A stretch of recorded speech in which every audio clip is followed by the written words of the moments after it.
Hey, what is going on, guys? Old Drop here. Welcome back to my channel. I know it's been a while since I've posted on my YouTube. I've been very busy and I've kind of just taken a break from YouTube again because, the things that's happened here in my life for these past few months, I can't keep in control of.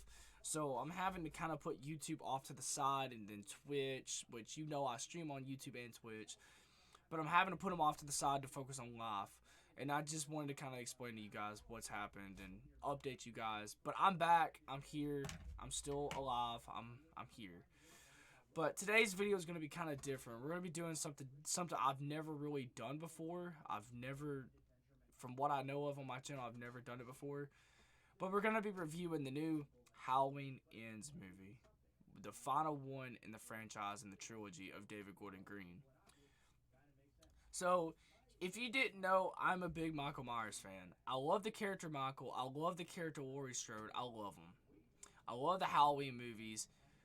It's just, after Halloween 2, it gets fucking stupid. It's just stupid. The movies become repetitive and they just become stupid.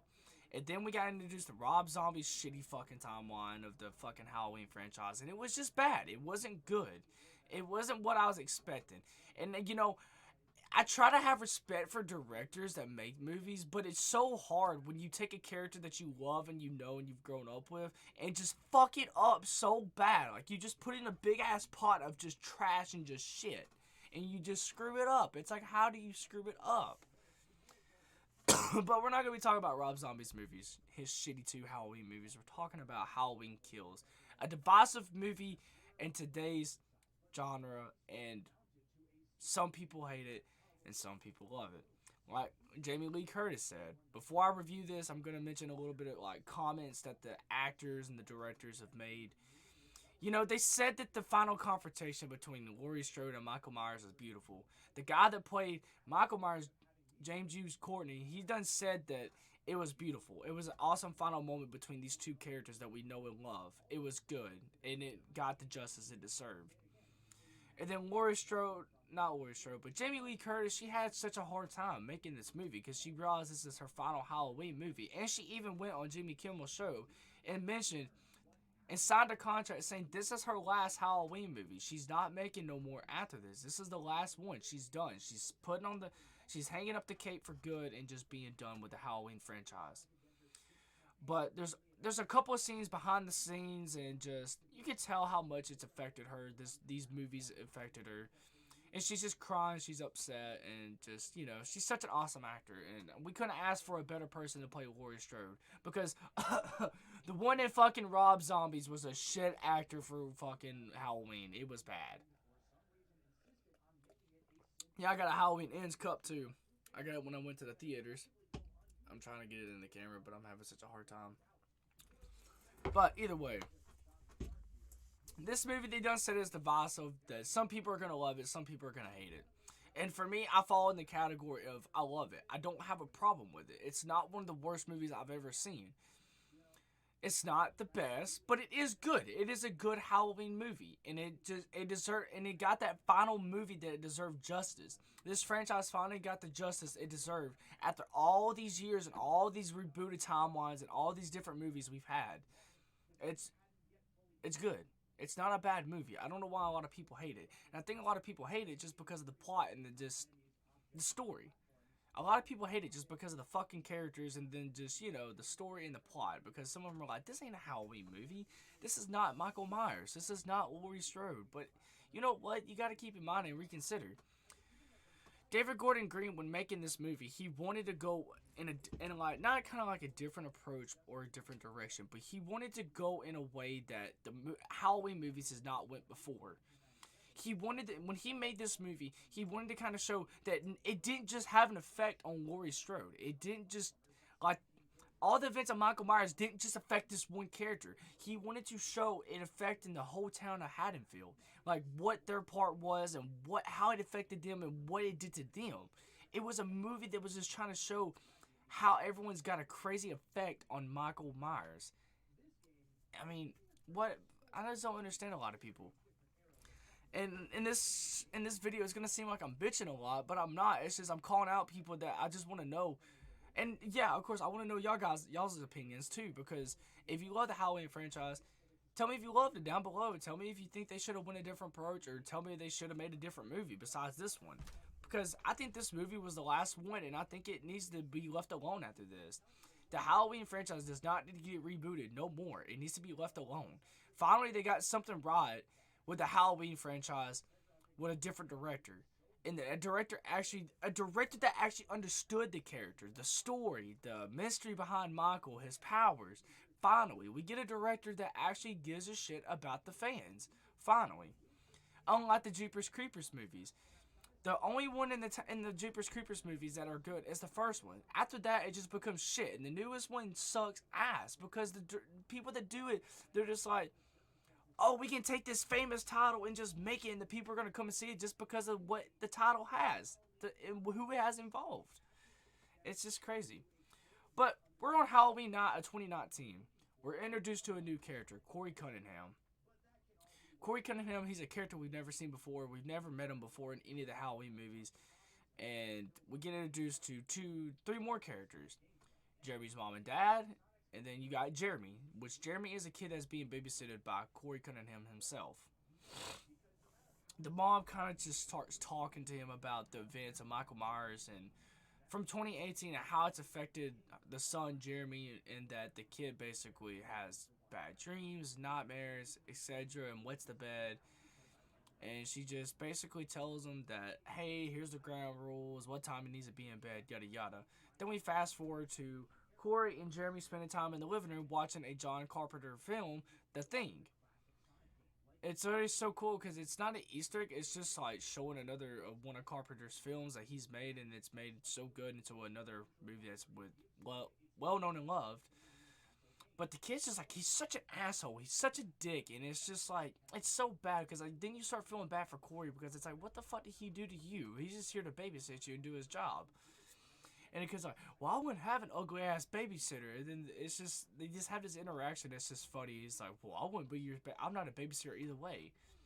Then we pan off into Jeremy going to the kitchen. I guess getting banana bread, I'm guessing, because it looks like banana bread. I don't know what it is. Leave down below if you know what it was, because it looks like banana bread. And he goes to get the banana bread, but the knife that was originally there is gone. The knife is not there no more.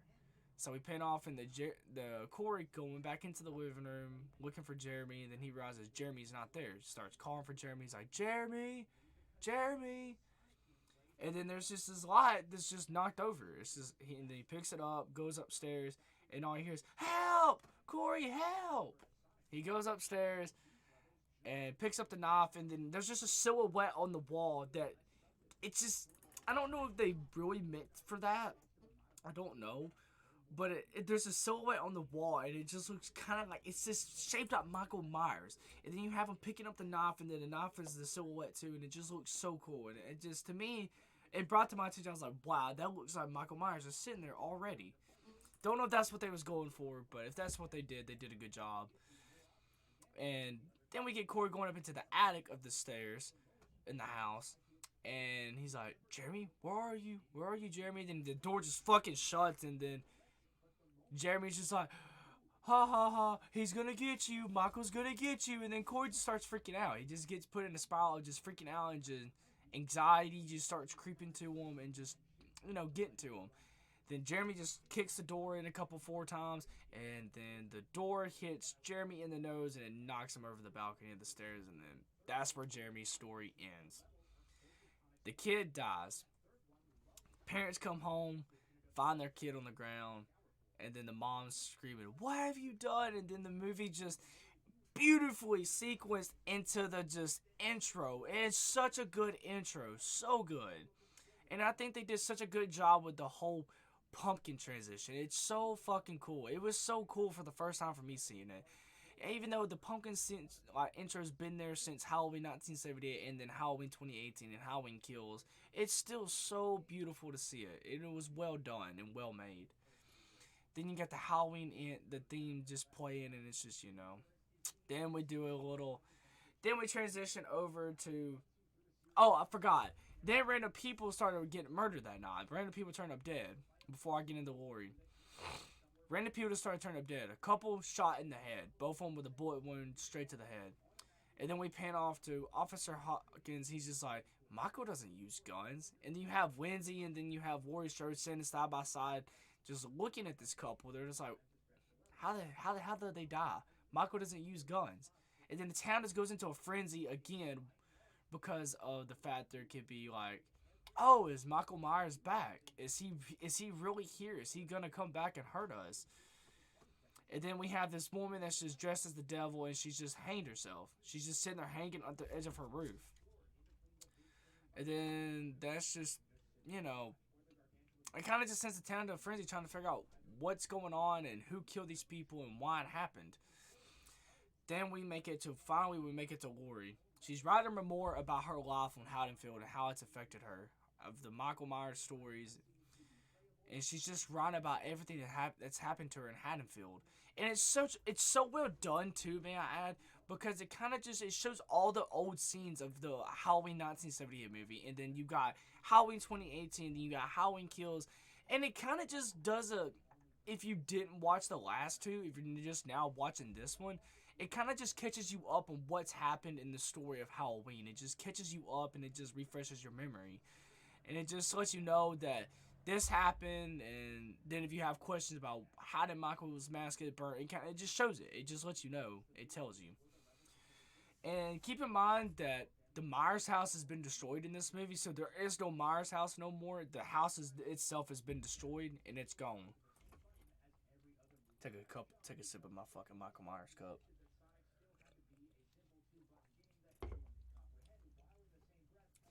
And then she just starts talking about how she's been preparing all these years for Michael. How she's just been preparing to fight him and finally face the boogeyman himself and put it into all this nightmares once and for all that he's put on Haddonfield. And then also our character Lori herself. And she basically just talks about how she's gonna finally stop. Finally just take a step back and just live her life and stop letting this corrupt her life and then ruin her family too. She talks about how she started a new life, and then she really has started a new life in this movie. She's got her own house in the neighborhood of Haddonfield, and she lives with her granddaughter Allison. If you don't remember who Allison is the daughter of Karen, which Karen is the daughter of Laurie Strode, which she died in Halloween Kills. If you don't know, she's not in this movie. She is dead. Michael Myers killed her when Karen went to the Myers house and stood up in the same window that he stared out before, and presumably just got fucking killed. She got just slashed and just dies. She's dead. So, and then this is a 4-year time jump too. When we make it back to, when we finally make it back to Lori, it's a 4-year time jump. So we're 4 years later in the Halloween franchise now. And she's just writing the memoir. She's writing about the life. And then we pan back off to Corey going to work at his dad's workshop, I presume. I don't know if he's a stepdad or if he's a dad, don't know. And he's just like, you're late for work. And then he just and he's just like, oh, well, I'm sorry. Then we got Corey going to the grocery store. And then here comes these 4 sets of people, of kids from his school that are just like, I'm in the band. Yada, yada, yada. And Corey goes in the store, go gets. I guess I've never heard of it, even though my mom tells me I've had some of it before. It's chocolate monster, I think. I don't know. I think that's what it was called in the movie. Can't remember. It's chocolate something. I know that. And he comes out, and these kids, they're just bullying him. They're just like, you're the babysitter murderer, and he's trying to, put him down. And then finally, Corey just has enough, and he just squeezes the bottle, and he's just got this cut that goes all the way, and it's like, fuck, did that not hurt? And then Lori pulls up, defending this kid. She's like, hey, leave him alone, assholes. And then they're just like, and then they go into the store, and then Lori's like, she just whips out a fucking pocket, and she's like, well, are you gonna do it, or am I gonna do it? And then Corey just slashes these kids' tires, and then we got Corey, and then it's kind of good, because it puts the new character meeting Laurie Strode.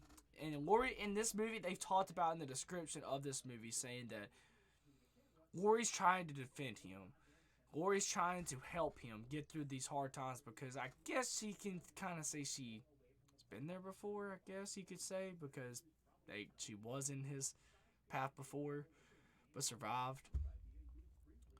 But, then Lori and this Corey character, they finally go to the hospital, and Allison, she's now a doctor. She works at Haddonfield Memorial Hospital. And then now Allison gets introduced into Corey, and Corey gets introduced to Allison. And the doctor, her head boss, is a dick in this movie. He's a fucking dickhead. That's all I gotta say. And the doctor was doctoring his hand, just telling him he's just like, how'd it happen? And then he tells him, and the doctor's like, she's cute, isn't she?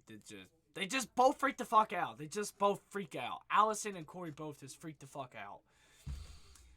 And finally, they get it all doctored up and just sewn together, and typical shit. We make it to Allison and Corey finally meeting each other. And then she's like, well, I've got this exhaust. And her exhaust is just kind of bumping at the bottom of the car. And it gives them another reason to put Allison and Corey on the screen. And then, I've already talked about that a little bit. Let's fast forward a little bit and talk about the movie some more. You don't need all of it, but I'm going to tell you some of it. Corey is right. The party, Allison and Corey go to this party now, and finally, Corey gets just so shit-faced and so drunk that he's wearing this scarecrow mask. That's what he wore to the party, was just a scarecrow mask. And I guess you could kind of say he was kind of foreshadowing what's going to happen to him as a character in the movie, I guess you could say. I don't know. But now he's going home. Before he tries to go out the door, there's Jeremy's mom at the bar, the same place, same time as him. These two characters get into it. She's like, you killed my fucking kid. You think you can just come here and party and wear a mask and just get away from it? I don't think so. And then, of course, Lindsay pulls Jeremy's mom off of him.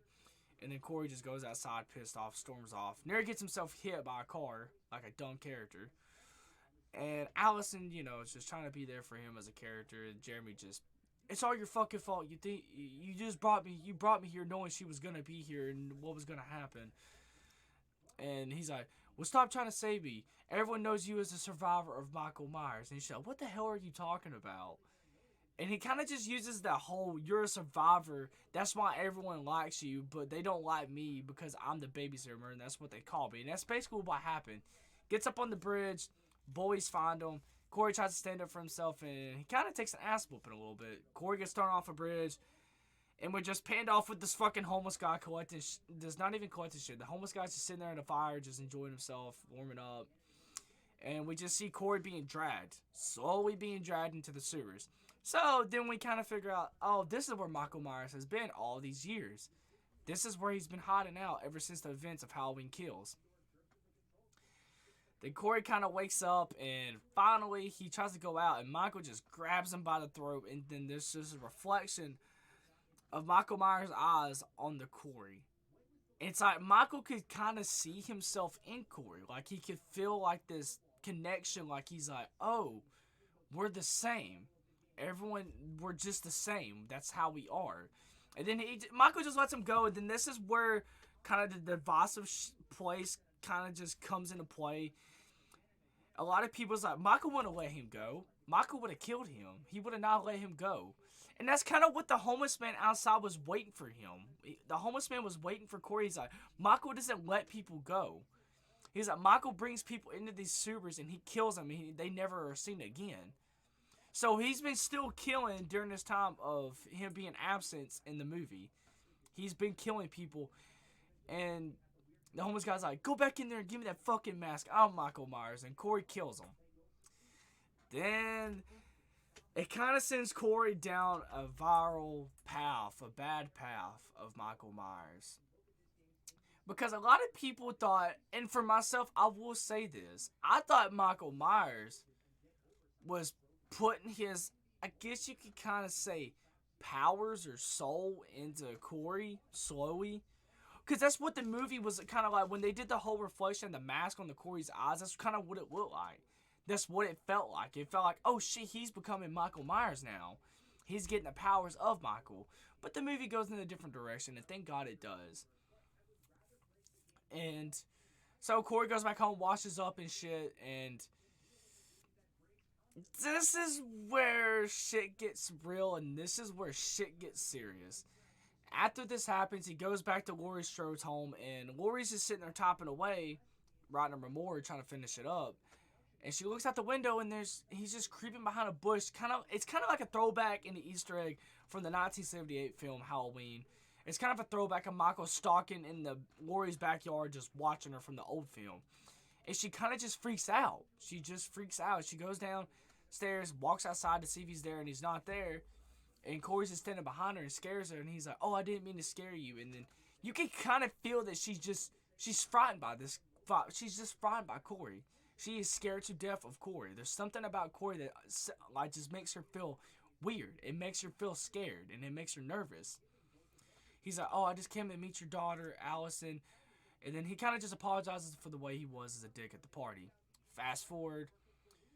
Then they kind of hook up. Allison and Corey hook up. And and the bad thing about it is this movie has more scenes with Corey than Michael Myers himself. But I'm not mad at it for story plot wise, because it makes sense. It kind of shows you what leads up to Michael coming back outside into the world and killing people. And Corey is this reason. Corey is this reason that Michael Myers came back to killing people. He's the reason why. Corey was kind of like that light that brought him back to show him that he could still do it. That's basically what this movie is. That's literally how it is, and that's how it goes.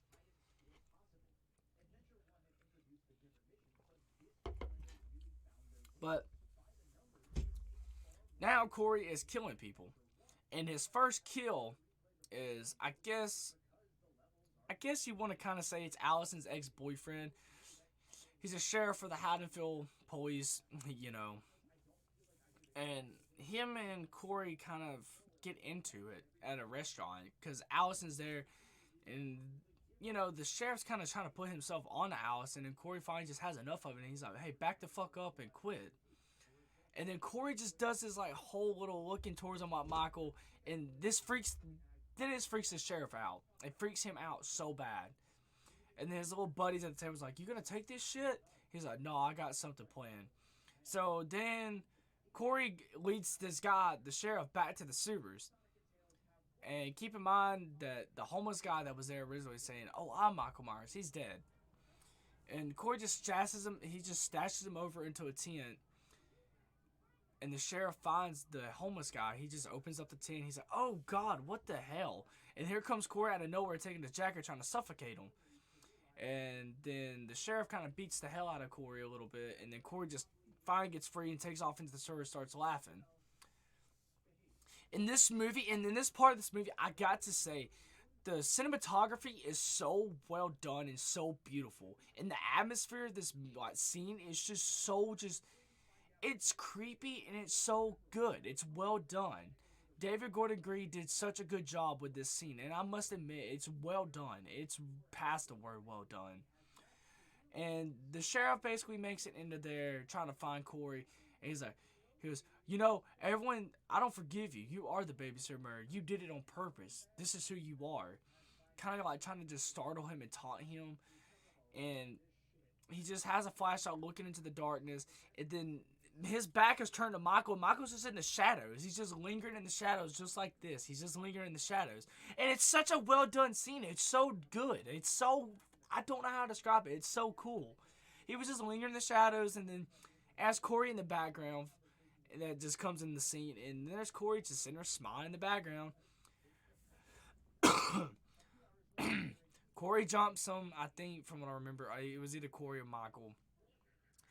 And finally, Corey just holds Michael, and then his knife is just in a wall. It's so rusty from all the kills he had from Halloween kills. It's so bloody, and it's such a well designed knife. And then the bad thing about it is this knife right here that's in the scene is only literally used twice. This knife here is only used twice in the movie, and that's it. That's all you see of the rusty knife in this movie. That's all. And after that, it's over with. The knife is just fucking just gone. It doesn't exist no more. But slashes the officer's throat and then just fucking just keeps killing him. And then finally Michael just stands there looking at him. He just starts spazzing. And then finally, it kind of throws in the origin of Michael Myers, how he gets his power. Killing keeps him alive. Killing makes him stronger. It sends him into the darkest place and just makes him this supernatural killer that's just scary and so strong. And that's why a lot of people hate this film, and because they don't like that they explored that, and they don't like that they showed this. They don't like the fact that they shown Michael Myers weak. But it's like, it makes sense. He's been gone all these years. It makes sense that he's weak. He's been hiding in the shadows. He's been hiding in this drain, this sewer that's just, he's just sitting there. He's hid. He's off the radar. Nobody knows where he's at. Haddonfield doesn't know where he's at. Laurie Strode doesn't know where he's at.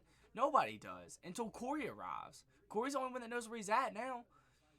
But nobody likes it because it just shows his weak portrayal of Michael Myers. That he's not got strength hardly. He's just weak and he's old. But it makes sense. It's like, why would you hate this movie because we got a weak Michael Myers?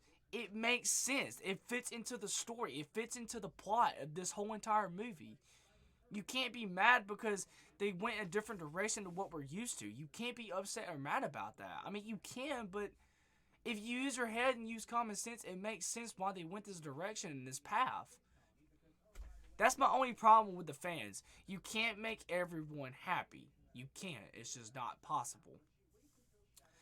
Then finally, we already seen this scene of our enchanted doctor that I guess is Allison's friends. I don't know.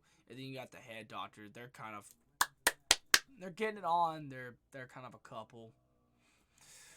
But this woman got a new promotion, and then they basically get themselves fucking killed by Corey and Michael. And they're dead now, and that's the last time you see of the rusty knife. And then finally, there's a scene where Michael and Corey just brawl out, and Corey just puts Michael on the ground and takes his mask, and this is where everyone heard of the copycat killer. Then Corey tries to become Michael Myers and wear the mask and start killing people, and he uses it to just kill the people that's pissed him off. He kills the bullies at the junkyard where his dad works, and then the dad gets himself killed, unfortunately. And then now we're already an hour into the movie. We're making it towards the end. We're making it towards where the movie's finally setting the path of Michael and Laurie. Finally. And then Corey's kind of got this bad blood between Laurie now because he thinks that, I guess that Laurie's trying to keep Allison away from him, even though it's not that. Well, because Laurie can kind of feel this Michael Myers. Like, it feels like he's Michael Myers. She feels this feeling and that she's just worried for Allison. She's worried about her granddaughter. She's really worried to death. And she just don't want her to see her to get hurt or end up being killed.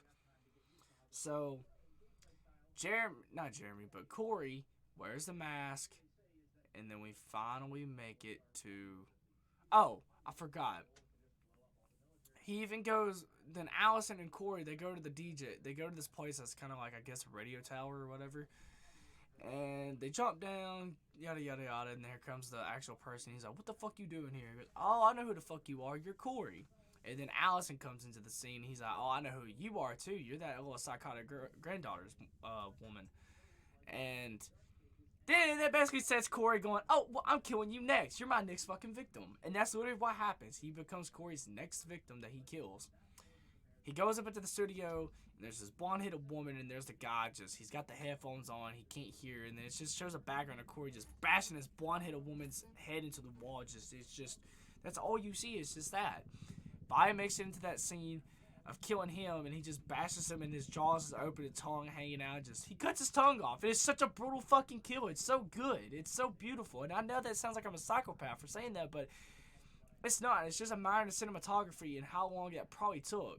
And I want to know if that was a dummy they used. I would love to know that. I'm going to see if I can find some behind-the-scenes footage and review it with you guys, because that would be cool to fucking see. I think it really would.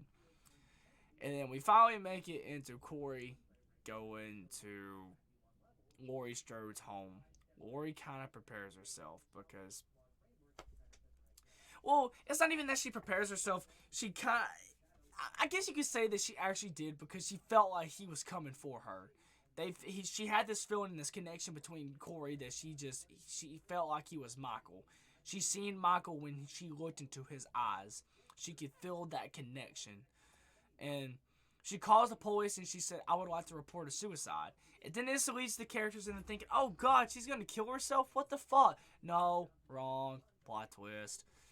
There's these pumpkins on the wall that she lights up and shit, and it just pans to the wall. You hear the gun just shooting and firing off, and then the pumpkin's juice is just going onto the wall. And then we presumably think this is Michael Myers, but then we know it's not Michael Myers because he's got all of his fingers, so we know this is Corey. Opens the door, and she says, you really thought I'd kill myself? And just shoots him twice right there at the shoulder. And then there he goes, off from the stairs and then onto the floor, bleeding out. Where it's like, I should have known that you were going on down this dark path, and they just kind of have an interaction. And she's like, you know what, if you came here to kill me, then do it. And then he kind of just tries to pick up the knife, and then there comes Allison's car in the background playing. And he's like, just starts laughing. So he just takes the knife and just takes the easy way and stabs himself in the throat. And then she's like, oh no, you don't get to fucking do the easy way out. You don't get to do this.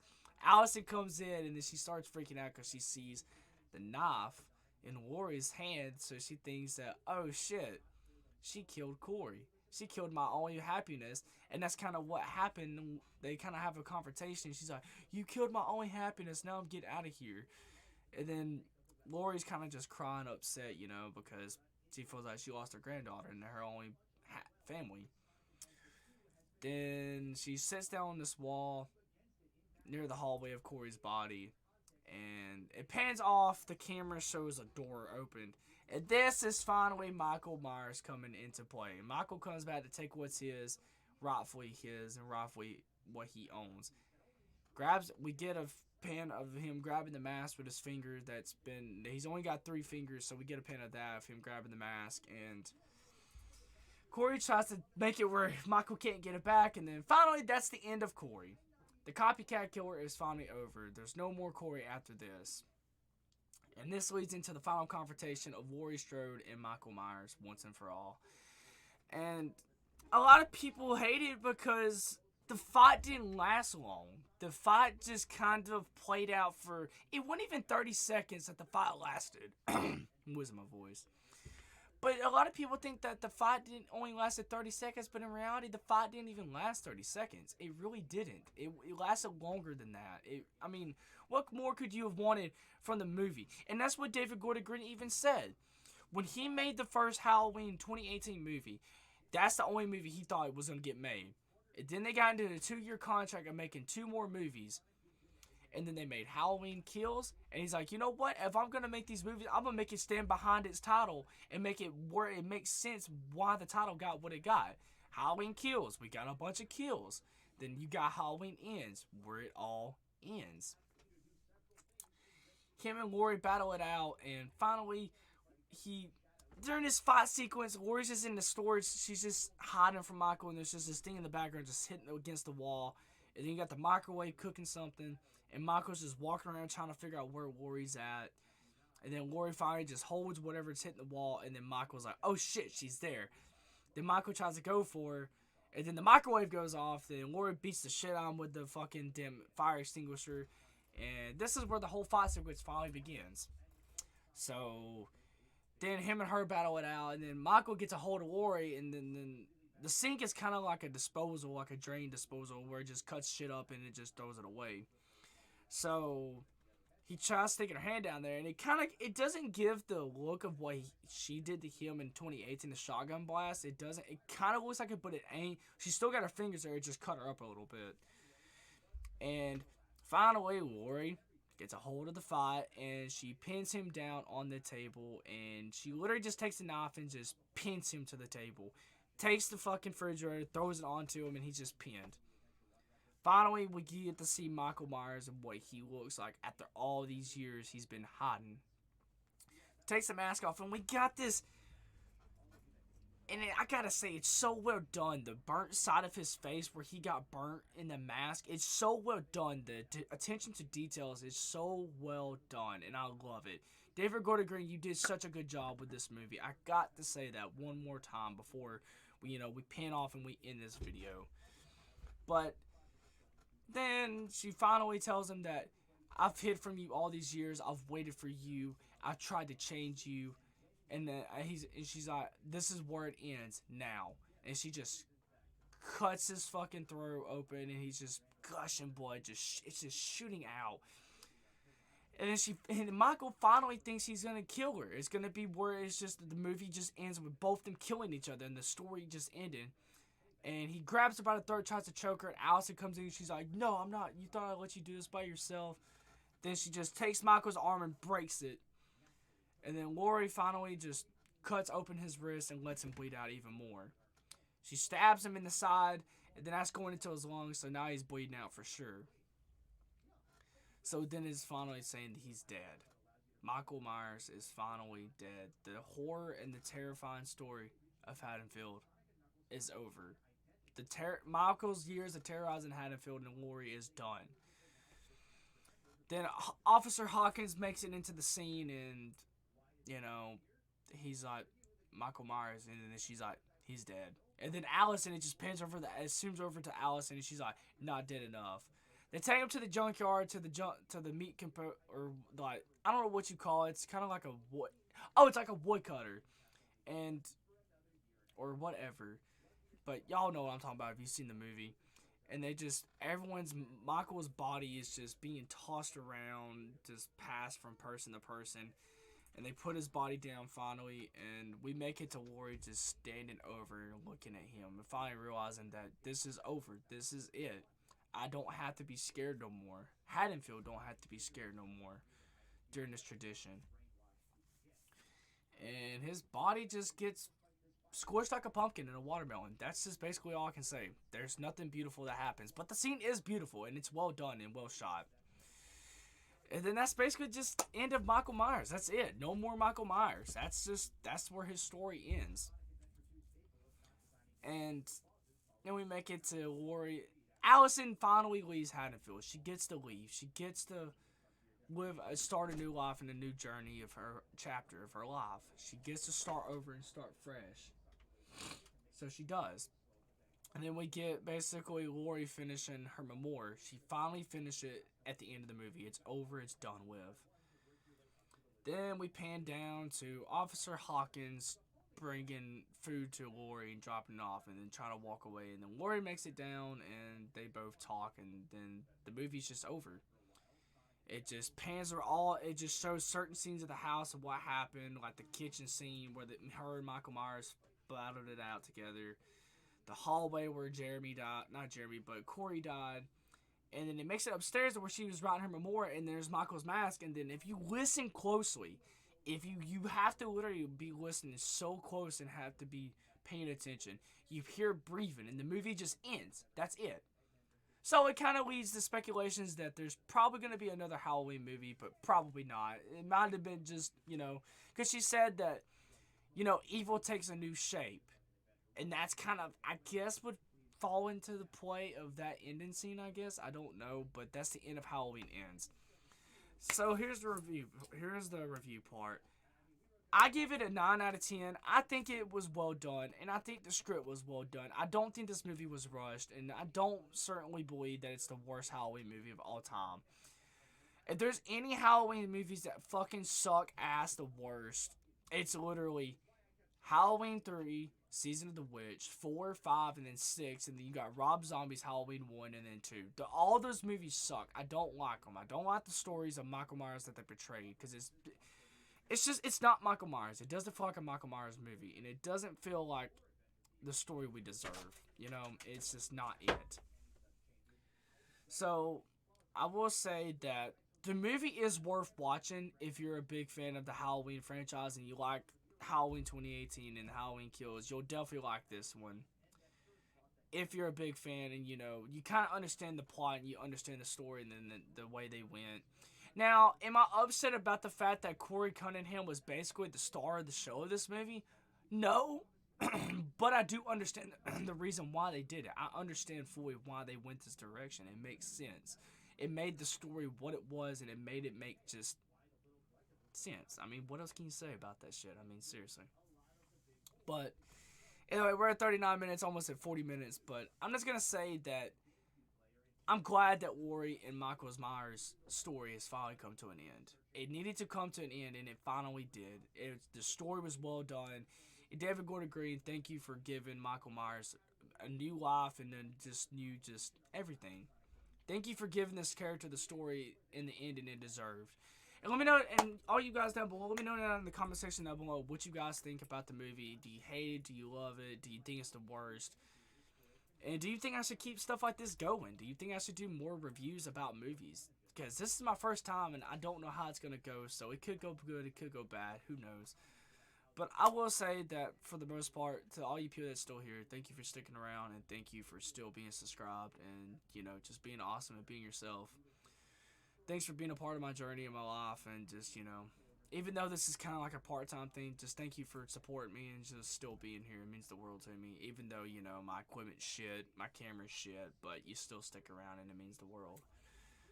But let me know what you think about Halloween Ends. Was it shit? Was it good? Was it bad? Which was it? Was it trash? What do you think? It's got a 39% on Rotten Tomatoes, and I just don't think that's the rating it deserves. I just don't think so. But that's the end of the video. Thank you guys for sticking around. If you made it to the end, subscribe. All you new beautiful faces, subscribe. There's a lot of people who watch me that ain't subscribed, and there's some that do. So if you're new around here, leave a like, comment, subscribe for more, and I will see you guys when I see you guys. Peace.